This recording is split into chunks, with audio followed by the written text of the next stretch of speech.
I'm Kirsten Warner. I'm going to read an extract from my novel, The Sound of Breaking Glass, which is the story of a daughter of a survivor of the Holocaust and of the transmission of trauma. This is something I have experienced. I'm reading this for International Holocaust Remembrance Day. Here's a passage about the father. Always, there's some bastard making it hard for people. My father glared at my mother over the top of the newspaper and shook it. Conrad closed the paper, slapped it with the back of his fingers. Always you have to get a permit. Some kind of permission. My Uncle Richard. He rolled the R and shushed the middle CH. My Uncle Richard. You wouldn't believe his struggle. Stella's expression was cautious. Conrad stood up suddenly and started pacing around the living room, hands behind his back.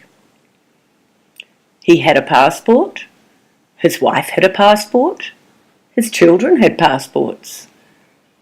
But where were they to go? He glared at us. I ask you. No country would take them. The American Jews, did they want you? When Conrad was rhetorical, it was better to say nothing. They turned their backs. Those other Jews, they did mostly nothing. The world did nothing. Conrad's nothing had the choke of ammonia, a recoil like vinegar. I closed my eyes and peered into the black space behind my lids, where there was nothing except motes of light. Nothing was where you sank. Nothing was like outer space where there was no end to the universe. And how could something have no end? But then, how could the universe ever end? Because what was behind the wall? Conrad pushed up the sash window and leaned outside on straight arms as if he needed air. He turned towards us, half sitting on the window frame. The Nazis stamped your passport with the big red J, but at least they had a passport. We had the passports, and why wouldn't my father leave? Conrad dared us to answer. Because he thought he was a German. The word German said like jeer. As if it weren't obvious what their intentions were.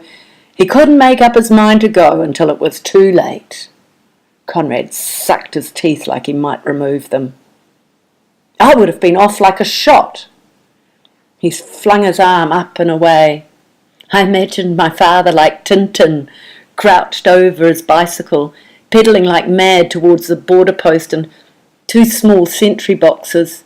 A long-armed gate closed off a narrow country road through pine forest. Guards lounged each side with rifles, wearing heavy greatcoats and round helmets. They realised he was not going to stop and swung their rifles towards him. Conrad kept pedalling. He swerved, cut behind a sentry box, through an opening too small for a vehicle, and was through.